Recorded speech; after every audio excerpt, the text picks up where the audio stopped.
Hey everyone, welcome back to the Speed Secrets podcast. Today I'm talking with Adam Jabaay. And Adam, welcome back to the show. You've been on this a few times. Yes, I want to say this is my third time. I'm currently driving down the road in the middle of a farm field in Illinois, doing Adam Jabaay things, driving from one job site back home, trying to multitask. Well, I like podcasts in motion, where one or both people are traveling somewhere. So this is kind of cool. How's the traffic out there? Not a lot of traffic. We're I don't know when you're going to air this, but we're in the middle of shut the world down crisis mode.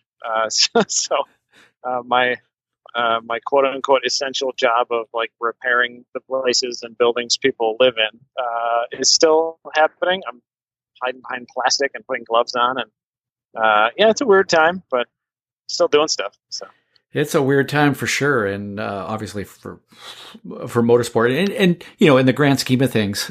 I keep talking to people in motorsport, and it's like, oh my God, that event's canceled or postponed or whatever. And it's like, hey, in the grand scheme of things, that's a pretty minor little deal. But on the other hand, it is our world. It could be a lot worse. I mean, my buddy Ed, who is one of our lead instructors at Gridlife, he was, Chris and I get a little bit panicky, because we're dealing with day to day and like all the pain in the butt stuff about ticketing and refunds and stuff.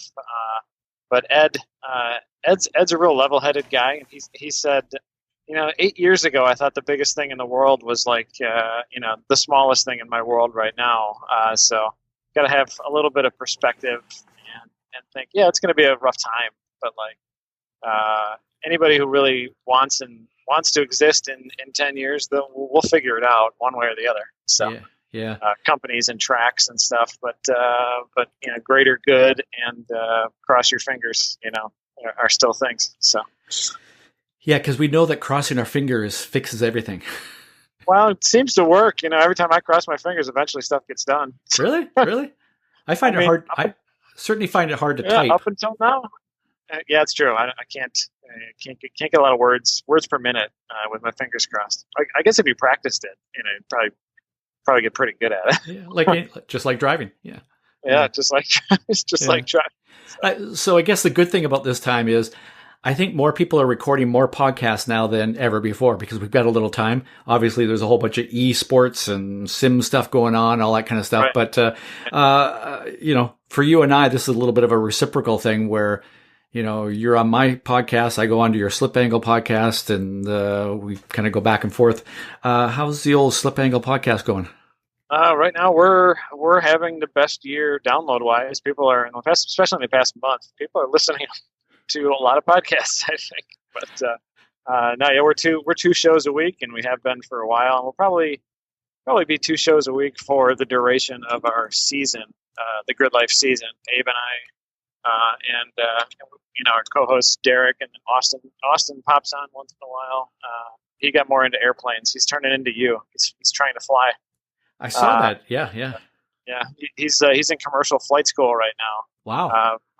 He's busy with that. So, we're still cranking out shows and trying to talk to our buddies and friends and industry people. And it's always fun. We still enjoy it somehow. It's been like 5-6 years or so, but it's still a good time.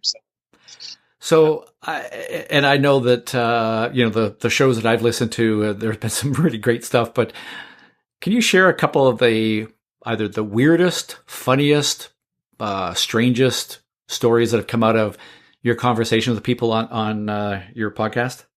Well, anything Jeff Braun says is fascinating to me.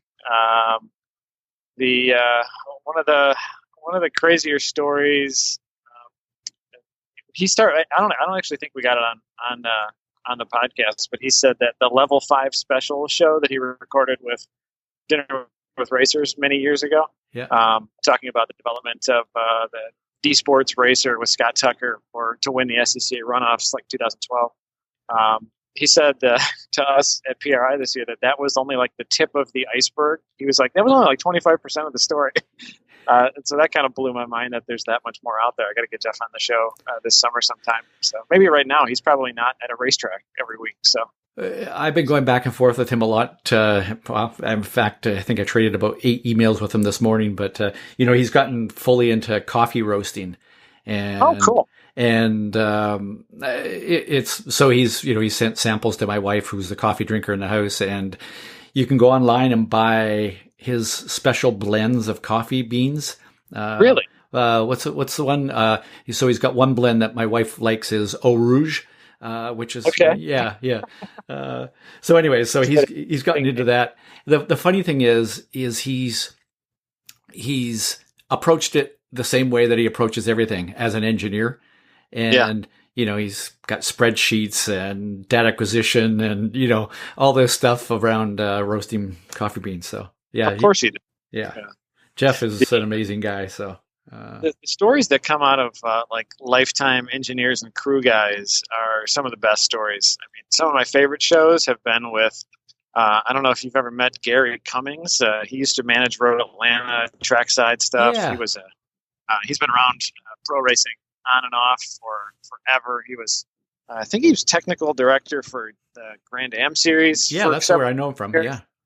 Yeah. He actually works with us at Gridlife once in a while. He's sort of a consultant for rules and like best practices, and he's helped me trackside, kind of been my right hand guy at many events as I go over speed bumps and railroad tracks. Sorry, but Gary's been on the show a few times, and some of the stories from like Porsche 962 days. He's got the best stories, just the best stories. I got to get Gary back on too. Yeah. They sent a guy into town at Le Mans to get a bunch of kitty litter because somebody had put, I think it was a 962 into the trees and just destroyed everything. And there was oil all over the place in the pits, and go get kitty litter, and they couldn't find kitty litter. And so, and he didn't speak French. And so he ended up getting rabbit food, I think. And Gary tells it much better than I just did, but he's got the best stories. There's, I think the longer you're in racing and club racing, pro racing, and I think the more diversity, and especially the lower budget teams that you're on, the more diverse classes that you race and stuff. Like, it seems like low budget teams come up with the best stories, but you're fixing things that should not be fixed, and I don't know. 24-hour lemons is where I've gotten some of my best stories. That car cost me $300. Yeah. So yeah, it's funny. So just earlier today, I was talking with Colin Brown, Jeff's son.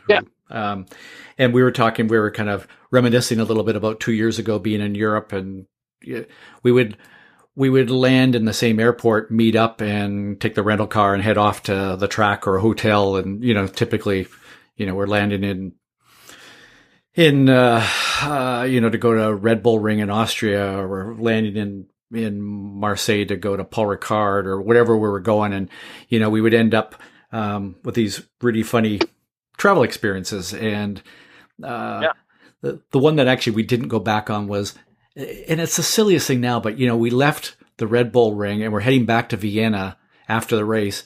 And Colin is just grabbing every snack that he can before we get into the rental car. And he grabs a bag of those Haribo, the gummy bear things. And they're my favorite. So we're driving along, and at one point, and it's like pouring down rain. I'm blasting along the highway driving.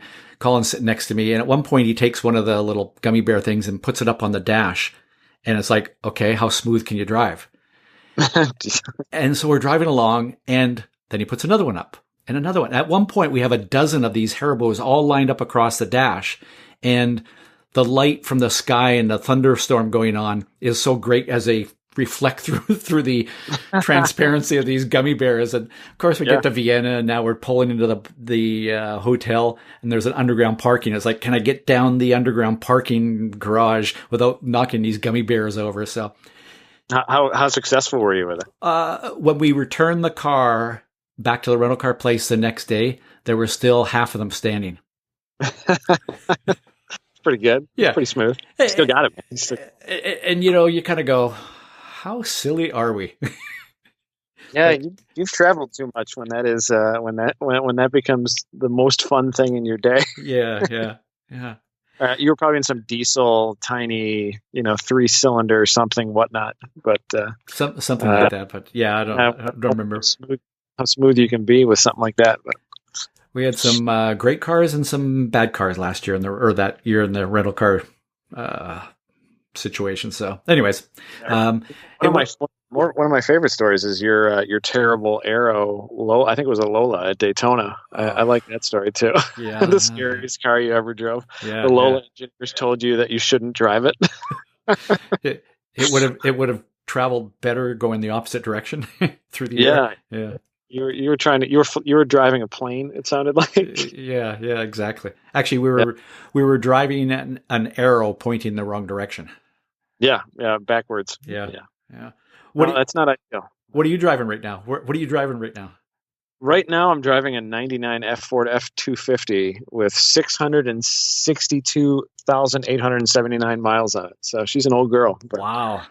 Yeah, it's a good truck. We've had this thing forever, and it's like my backup truck. It was my dad's main truck for years and years and years. Obviously, he put a lot of miles on it, but and it looks beautiful too. It looks like basically a brand new truck still. When it never stops moving, it doesn't have time to rust in Chicago. That's what we joke about. But my main truck is it's a Ford Cummins swapped Ford F350. I put a 5.9 Cummins in it many years ago, about 7 or 8 years ago, and it's a 2005. But that thing it's sort of like a farm all for the highway. It's just like a farm implement. I put a 5-speed manual in it, and it sounds like a tractor, and it just goes and goes and goes. I love that truck, but I've been working on it throughout the winter. I had to change the 5th gear on it. 5th gear is external of the main case on this trans. It's a NV 4500, and 5th gear shredded itself. It's in the tail shaft. There's a cast iron main case with 1 through 4 with these giant 1.25 inch thick gears with huge teeth, and then 5th gear looks like the final drive on a 1.5 Honda, and it's outside the case, covered by a little aluminum tail shaft housing cover. Wow. And fifth gear makes weird noises on these trans and then shreds every 100,000 miles. But so fixed that, did some new leaf springs on it, make it look all high and mighty going down the road. The leaf springs were getting a little bit saggy, did brakes, all that kind of stuff. But I love that. That's the most race car truck I've ever driven, because it's so it's so basic and rough, and the springs are big and heavy, and I do love that truck. Can you heel and toe on the downshifts? You sure can. Guess what else I did? I put the pedals in the same spot as my old race car used to be. Perfect. I bent the gas pedal and put it in the rough same spot. Made the pedal the same rough size as my old CRX, and it was for a while. They literally had almost the same input feel. Once I put Willwoods on my old CRX, the brake pedal dropped the same amount on initial push, and I loved that. Being able to, I'm towing a 30-foot trailer and heel towing, just practicing that movement all the time. That's so smart. That's so smart. More people should be doing that. The gas pedal is just a 1/4 inch steel. You can just kind of heat it up and torch it and move it. So I did a rough measurement and kind of made it, they're sitting in the garage next to each other. Just made it kind of feel the same. So, I know somebody that years ago did that to the brake pedal. And of course they get in there with a torch and heat the part of the brake pedal coming down. And, this car didn't have great brakes, and I guess it took by heating up that arm coming down, it took the heat temper or whatever it is out of it. And essentially it started to bend. The harder you push the brake pedal, it was don't ever modify the brake pedal. No, usually those are it's a forged piece of steel or something. Yeah. That's interesting. Might have taken all the strength away. He probably got it he annealed it to just the right temperature. Yeah.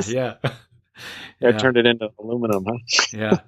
So I see all the stuff that you're doing. I'm going, how does Adam do this? I mean, you've got, I don't know how many businesses you've got going, but you've got your family business. You've got your family. See you working on your Honda. You're running Gridlife events. You're doing the podcast twice a week, which boggles my mind. How do you manage all this stuff? Do you sleep? Yeah, actually, I think last year or something, you had what was his name, Matt something on your show. Walker, yes, Matt Walker, the yeah. sleep guy, And yes. I also listened to him on Joe Rogan. After I listened to him on your show, I went back and found him on Joe Rogan, and And Joe said Rogan basically, follows me all the time. well, I imagine, Yeah, he picks up all of my guests, so you'll get a call from him next. all the sloppy seconds, right? Yeah, I might be a bit too sloppy of a second. I don't think it's coming. for But Joe yeah, Rogan. No. Go ahead. no, yeah, I'm a little too sloppy for that show, I'm sure. But well, maybe not actually. Yeah, maybe I'd fit better there. But yeah. yeah, he said about the same thing, so it kind of reinforced it. And it made me. I was sleeping. There was a lot of nights where it was like 3 and 4 hours, and I would just go. And your body gets used to it, and you maintain some like decent functionality. But like, it's probably not good to do that. So my pace has dropped. Yeah, I am starting to get more sleep because I discovered that I love 7 and 8 hours of sleep, and it does make me feel better. But the two businesses do kind of they coincide nicely, because if I I can't get fired from either one, so I just do as much as I can for both. But yeah, the podcast, sometimes you want to talk about race cars and sometimes you don't. But Abe usually, my co-host / producer, Abe, who's also my time attack director at Gridlife, he usually he basically informs me that we have to record a show, and then I'm like, I just don't want to talk about cars anymore. And then we start talking about cars, and then I realize that I do like talking about cars, and cars are awesome, and then we record a show. So right. Sometimes you just gotta do it. But yeah, working on race cars and having a young child doesn't work too well. So I usually give my young child something to do in the garage if she'll come out there with me. And recently it's been drawing with chalk on the floor or working on her Power Wheels.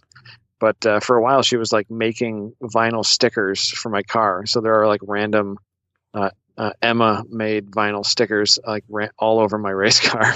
Nice. When I take one off, she doesn't like it because she's got a very good memory. But sometimes they don't make any sense. So. You haven't got her into welding roll cages because she'd fit inside well and be able to get inside. Yeah. No, she has not. She's never laid. She never laid a stack of dimes with the MIG welder. Yeah, not yet. No, she did paint my. It was her birthday the other day, and she painted my helmet. It's the last year for my helmet, and I had always kind of wished I had done something with it. I'm planning on getting a new one this year, and it was just flat black. And so we got chalk markers out, and she gave my helmet a cool livery, and she really enjoyed it. So that was one thing, one other way to get her into the racing world. Now she wants to come see me wear it in the race car. So how old is she? She just turned 6 on Tuesday. So that's cool. Those are the kind of things that. Well, I don't know about you, but things that I did going to a track with my dad at 5, 6 years old. To this day are just like vivid memories. Even that young? You remember it when you were that young? Yeah, I can remember because my dad took me to the first race when I was five something. I can't remember how. Probably I'm going to say 5.5 years old. And I can remember the shape and the color yellow of that car that crashed into the wall. Oh, really? Yeah. Was it right near you? Did you get sprayed with plastics or fiberglass? No, but it was at a short track, oval track. I can't remember, 1/4 mile or 3/8 mile oval track. I don't remember the difference between a 1/4 and a 3/8 mile oval track when I was 5. I'm sorry about that, but the funny story there was the guy that drove that crashed that car. My dad didn't know him. We just happened to go there to watch the race, but years later, he ended up connecting with my dad. My dad ended up building and maintaining cars that he drove, and he drove sprint cars and super modifieds. When I was 17, 18, whatever it was, this driver who I had seen crash in my first time ever going to a race at 5, he unfortunately got sick. His kidneys failed, and the doctor said, "You can't drive anymore." So he turned to me and said, "There's my race car. You race it." And my first race was in the car owned by the guy that I watched crash when I was 5 years old. That's pretty bizarre. Yeah, it is. It is. Yeah. Good way to get your first ride, though, is to know people, right? Yeah, and I promise you, I didn't make him sick just to drive his car. I would hope not. I don't think that's a good way to start your career either. No, no, bad karma there. So, So hey, what's it like for you to be home? I got to ask you that question. well, good and bad. I mean, I love being at the racetrack, but Yeah. there's I'm describing this whole stay at home thing as an introvert's dream come true. And I'm the biggest introvert in the world. So I'm happy being at home. I like my time at home, and I'm getting some projects done on webinars and different other videos and different things that I rarely have a chance to really focus on. So I'm enjoying that part of it. But I need to get back to a track like everybody else. No, I think it affects people differently. My wife has high anxiety, and this is like worst nightmare for somebody who's anxious. But she usually uses that anxiety to like be super organized and methodical, and she does tons of things and is super efficient with her time and stuff. And my anxiety kind of does the same thing for me, but like this doesn't seem to like even move the needle on my anxiety, the coronavirus stuff, but it affects people differently. She doesn't like being at home. She would rather be able to go do things, but she's a teacher, so she's kind of stuck at home. She's doing teaching from home, but luckily with the kid at home, she can be there with Emma. But it's a weird time. So. And obviously, it's having an impact on Gridlife, which you, Chris, and you guys. I mean, the Gridlife events have been fantastic. I guess, kind of give us what's happening, how you guys are approaching this whole thing, and what your plans are. I guess what your plans were and what you're thinking about the plans are going to be for this year. Well, we just canceled our first round, which was going to be middle of March or middle of April. I mean, at NCM. We were sort of forced to cancel it, which that was the biggest problem is like ticketing, and you're dealing with people who would rather transfer and people who don't want to transfer, they want their money back. Or we have our Gold Pass buyers who are drivers who have bought in for the season. And they pay a certain price, and basically it's the average of however many events that they bought, either 4, 5, 6, or 7. And so some of those drivers, there's like, do you refund them the 25% of their 4 purchase, or do they want to do next year, or do they want to transfer to a different event? So it's like a whole pile of emails and trying to lay out forms and build forms on a website to do some of it for you, and cross your fingers that you built it right. And a lot of that is like Chris and Sean's job. I'm not super technical, but like my big role when we're not at a racetrack is I'm sort of like the face of it for the drivers. So Facebook messages are constant, and emails are kind of constant, and you get added to somebody's group chat, and then they ask you 50,000 questions, and then all of a sudden you're in their group chat for a year, and then it's just a lot of communication, which is that's how you build a community, I guess, is by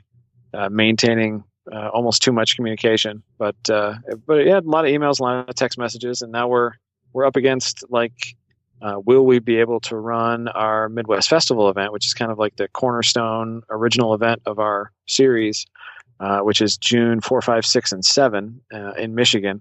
And we might not be able to. We might have to move it. It might have to flip flop with another event. We do have a date there in July, and it might have to flip with that. It might have to go to our October event there. We don't know. So kind of formulate all the plans, and then cross your fingers you don't have to use them. And then if you do have to use them, then you just sort of hate your life for a few days and figure it out, I guess. But luckily, we're in a better space than a lot of event organizers. Like concerts have no choice but to move.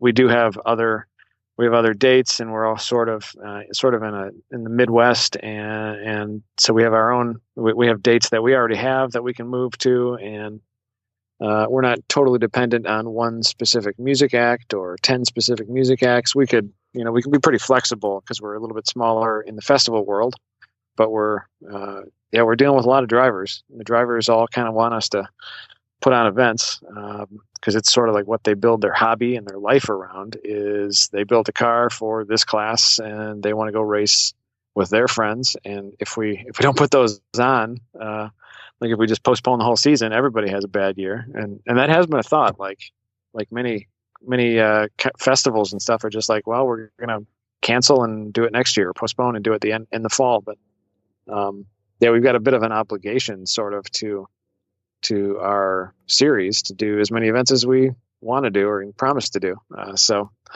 But there's also that moral obligation of like, do we want to do this? Because what if it's real bad and somebody's grandma or somebody dies because they caught it at one of our events, and so we got to be responsible. And yeah, it's weird to be an event organizer right now. So I can imagine it's just a bit of a it's a nightmarish juggling act, I guess. Yeah, and it's just a different version of what everybody's going through. Like everybody has, like our entire country is affected by this in one way or another. But yeah, events aren't fun to have when you can't have events. So yeah, just figuring things out. So, in case, I suspect that, I know that when people look at my podcast and they go, Adam Jabaay, oh, I'm listening to that one. But, there's possible that somebody is new to this one and they're going, what is Gridlife? Can you just kind of step back and talk about that? I don't really think anybody is saying that when they see my name on your podcast, but you never know. So in 2004, my buddy Chris and I and some of our other buddies, we figured out we can rent a racetrack. And so we started renting a racetrack, Gingerman Raceway, and we started hosting events called West Michigan Honda Meet once a year. And then they started selling out real fast. It developed a really fun community. And a bunch of other buddies of ours started HPDEs also, or just started figuring out they could rent racetracks. And so we sort of made a bunch of friends in the HPDE community world. And then in 2014, we started hosting a different event, and Chris came up with the name Gridlife. And Chris had been working in the concert industry, sort of like helping his buddies promote shows and stuff. And we had friends in the drift world, and we had friends that were like, man, Time Attack is cool. I did one of those events when it came to Chicago one time with the Red Line Time Attack or NASA Time Trials or whatever. So we started wanting to host competitions. We had never done anything competition-wise before. And then that sort of grew from one event into two events, and then into 6 events. And then I think we did 6, 7, and then we were at the track 14 weekends last year with all the things that we do. 12 weekends, I don't even remember. We did 3 festival events last year. We're going to do 2 this year. Well, hopefully. It sort of grew. We've done events in California, Colorado, all around the Midwest, Mid-Ohio, Road America, Road Atlanta for 4 years.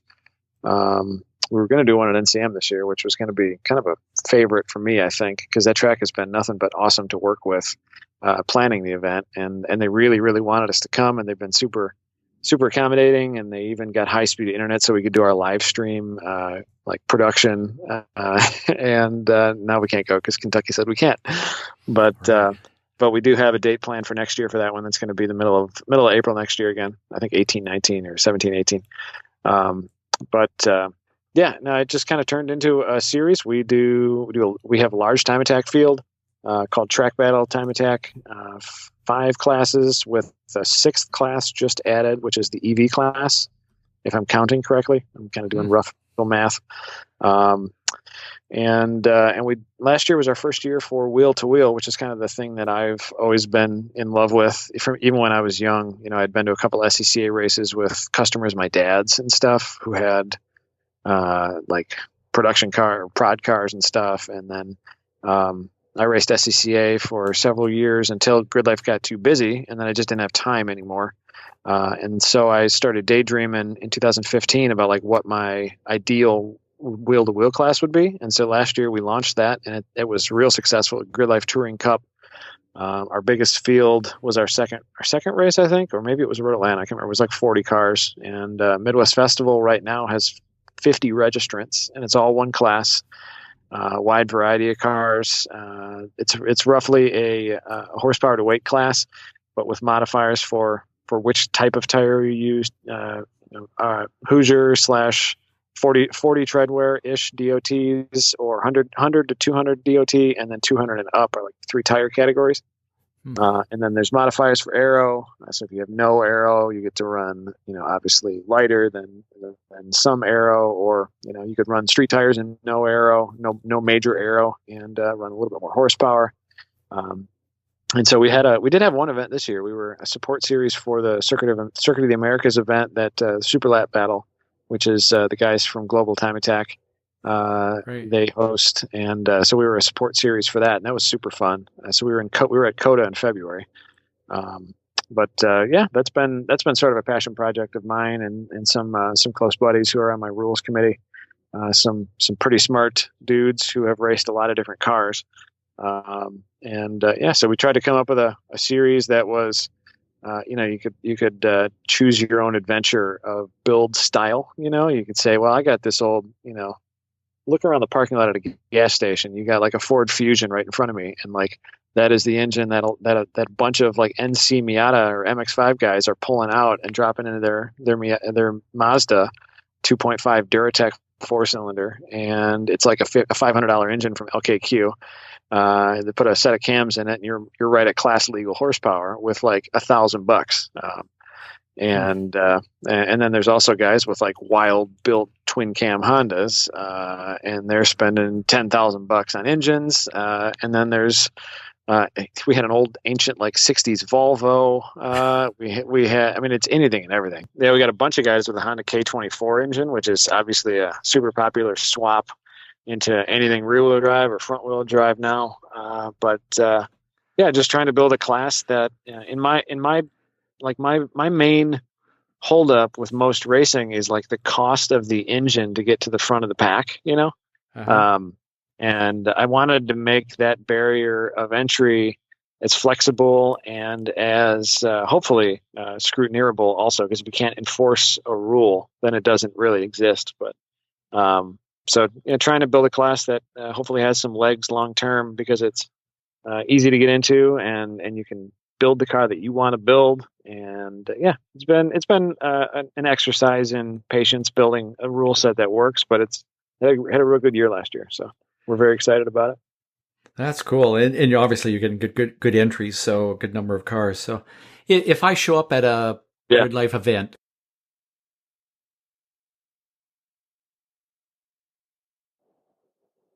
there could be drifting, the Touring Cup competition, could have a concert. What else? I lost you for just a second there.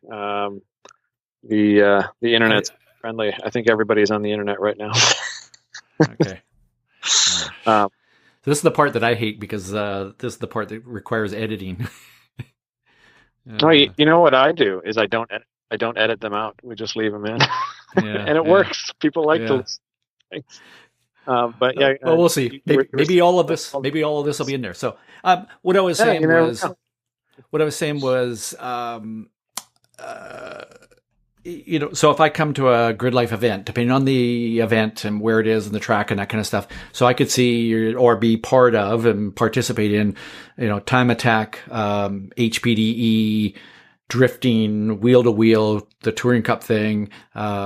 There could be a concert, all of this thing all at one event. Is that? Yeah, they're really busy track schedules, and it's super, super difficult to make it work. But usually we try to make it work.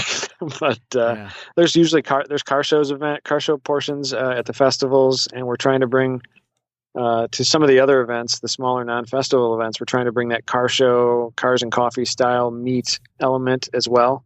The biggest thing we want to do is kind of unify car culture and like show the people that like car shows that the people that do racetrack things aren't dummies, and they kind of have the same disease but with different symptoms, and vice versa. The time attack guys think that they're cooler than the wheel to wheel guys, but like they just don't know each other because they race in different circles. But now they're friends because like they're racing at the same weekend.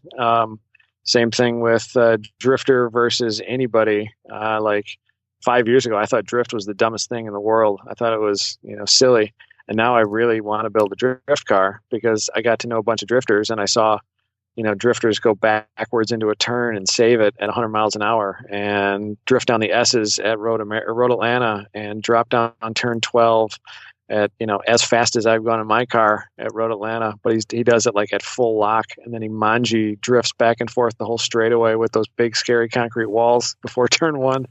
I mean, it's a whole different. I mean, it's just a different symptom of the same disease we all have. So many years ago, I did. I guess I can mention. I think I can mention his name, Vaughn Gittin Jr. Yeah. So, and I've worked with some other drift drivers through the years, kind of on the mental game. But I got a chance to go and ride with him on a run one time. Oh, it's so cool! And just sitting there and watching, I'm kind of going, "Holy crap! What just happened?" Like, I know the car right? control, the use of the pedals, the clutch, the handbrake, all of that stuff. It's like, I almost wanted to say, can we go back and do that again so I can actually see what I think I saw? It's so wild. It's so wild. It's very impressive. And I think, a lot of people look at it and go, okay, it's judged, therefore it's not the same as what we do. Cause it's a lap time, it's a position, right? And yet their driving abilities is as good as anybody's in the world. I put Vaughn up against anybody in anything. Oh, it's so amazing. He's actually ran time attack with us a few times in street cars, and yeah, he's not a slouch anywhere he drives. Car control is still car control, and it almost doesn't matter how you're driving. If you're driving at the limit, you're finding things to do that make you good at pretty much any discipline. I think you're learning skills that cross real fast. They're some of the most amazing drivers I've ever seen. So you've seen some of the crossover then? Oh yeah. Have you seen people that come from one discipline go to the other and are like just immediately successful?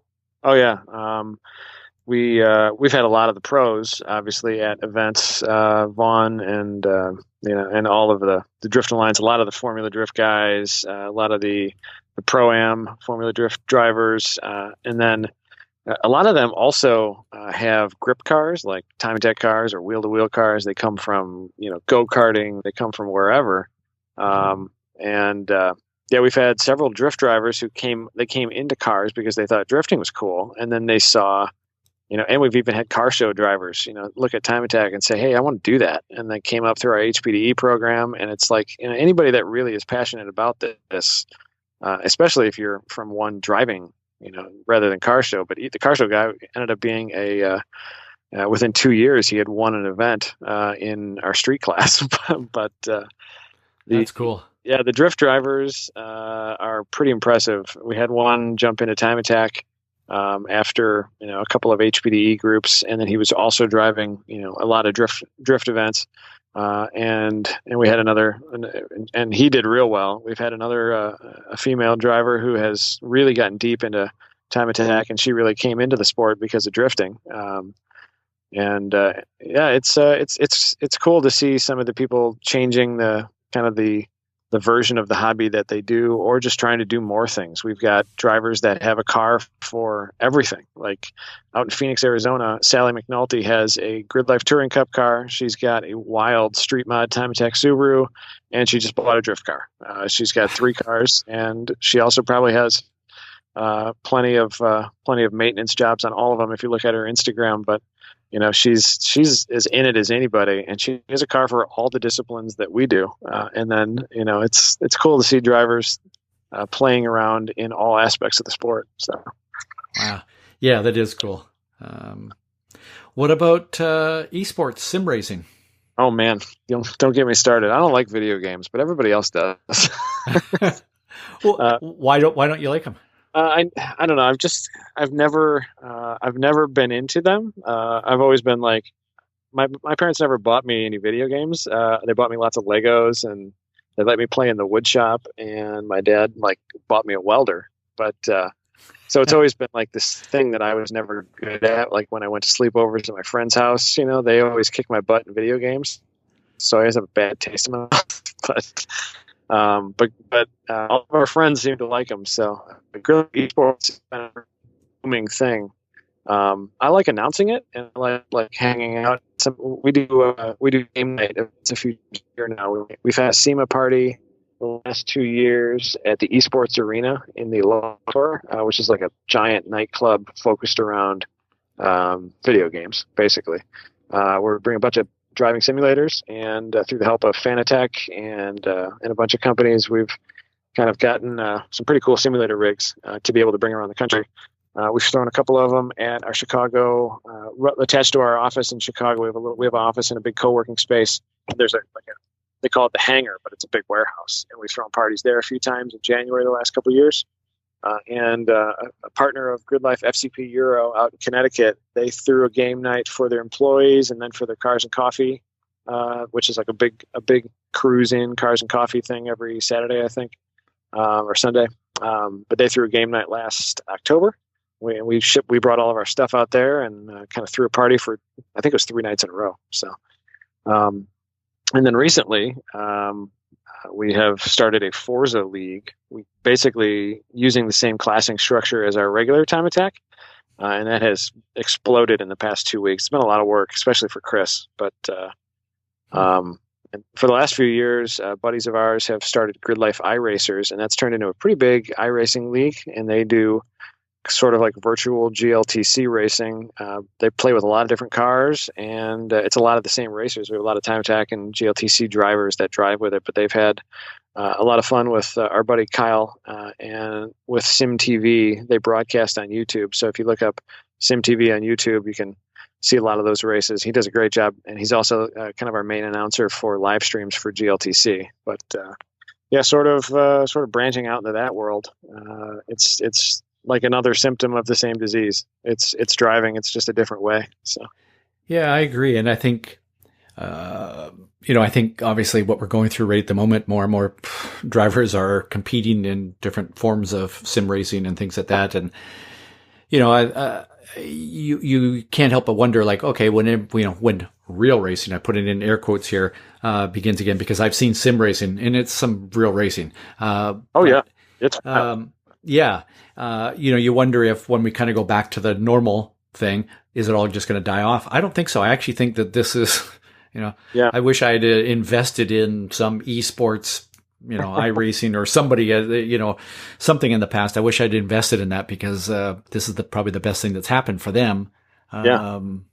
Oh, I guess you can't buy any simulator equipment right now. Like, it's all sold out everywhere in the world. Like, everybody bought all the wheels and pedals and everything.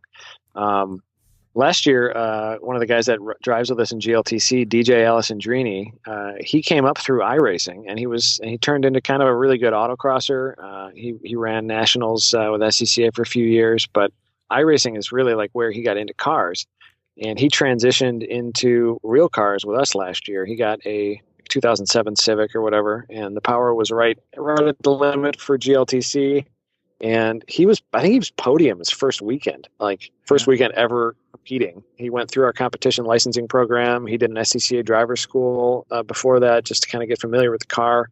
And he was like top 5 in almost every race he ran last year. So those skills do translate, especially like the situational awareness and like the racecraft. That is just watching DJ alone. It's like, oh, how do you learn that without, like, you learned the things and you didn't learn them just by, driving. He learned them by doing it in simulator. So, yeah, no, it's he's very good, very clean. Yeah. The, Glenn McGee is a guy that, he's a friend, and we sort of, working in the Global MX5 Cup stuff, with the team together this year. And, Glenn was like, I don't know, world champion in some sim racing league or something like that at one point in time. And then he won that Mazda shootout thing that, gave him a season in the MX5. And, the guy is just incredible. And,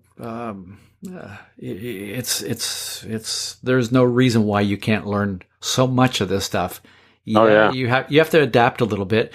And it's been interesting looking at, when I look at the details of data from the way Glenn drives, I can go, oh, I know why you drive like that. It's because of the experience you came from sim racing. But, he's bloody fast. I wonder, I had a simulator last year for a while, just when we were starting to get into the not iRacing, but the esports stuff. And I got frustrated with it because I didn't have that sensation. I came from, 20 years of driving on a track And I think my brain relies too much on like the body's inputs. I think that I'm at a disadvantage compared to somebody like DJ or Glenn, who probably spent way more time not feeling the car, but like it's all visual. And so realistically, like it might be a better place to start. Like if you want to be fast, and you might not want to take around tracks and waste time building cars. Like maybe you learn how to build a sim, and then you'll be fast in real life. Because I can't seem to go the way very, very well. I don't have the time to put in it, but it didn't come naturally to me. So. Yeah, I think I was talking about this recently with somebody that I think somebody that doesn't have a lot of driving or track driving experience, they get into sim and they just accept that's the way a sim works. But if you have all this track driving experience and then you get into a sim, it's actually more difficult. So it's right. But if you work through that, and like you said, if you don't get frustrated and you just kind of go, okay, it's a learning process, I'm going to work my way through it, and you work your way through it, then it becomes an extremely valuable tool. And hey, maybe we'll let's do a whole other podcast on that someday. Probably should. I should probably get semi-proficient at simulator driving before I talk more about it. But I have been very impressed by the skills that you can develop. So Adam, I know you're probably getting close to home, close to your driveway. I always ask, hey, give one piece of advice to drivers listening to this thing. Kind of your speed secret. My speed secret has always been to work harder than you even want to work. Like the only way I've even gotten halfway fast and halfway decent at driving and anything that I've done is just by I always kind of run headlong into any project, and I just get up to my elbows in grease and work as hard as I can. So don't be lazy. Like being lazy never wins anything. Right. Just work harder than you want to, and you'll get somewhere eventually. You show up every day, and pretty soon life happens. Yeah. Well, that's great advice, Adam. I'll put all the links, the usual links, the website grid.life, and your Facebook and Instagram and Twitter and everything like that. Anything else I need to list in there? No, people can find our podcast if you just Google Slip Angle, or go to tracktune.com is our website for the podcast. And I think we're going to have some raw other aggregator for a bunch of podcasts, are working on it. We've got our buddies from 10/10 podcast. That's their home website now. And Mr. Houghton and Chris Boersma from Time Attack World fame, they're starting up their show again, Time with Attackers, and it's going to be the home for that show as well. So that's cool. Tracktune.com. Tracktune.com is a good place to go. Yeah, it might not be a good place to go, but it's one place to go. I guess it's a good one. So. It's going downhill if you're accepting my stuff on there. So. Anything you can offer. You've always been good at the videos and the instructions. I've enjoyed your courses and stuff that I've gone through. So we'd appreciate anything you can help our audience with. Yeah. Well, and good luck with managing all the different things you're involved in, and kind of restructuring what happens with Gridlife and the events and all that kind of stuff this year. But as usual, just keep having fun. Yeah, we're trying, man.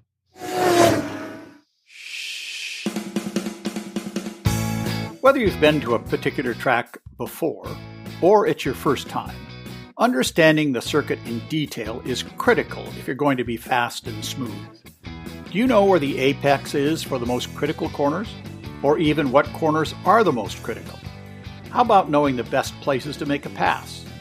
How about knowing exactly where the track has the most grip and where it doesn't? And what about where to find visual clues? Well, you don't have to worry. Ross and fellow coach Peter Kraus are here to help. They will take you on a video tour of a variety of tracks. They are virtual track walks.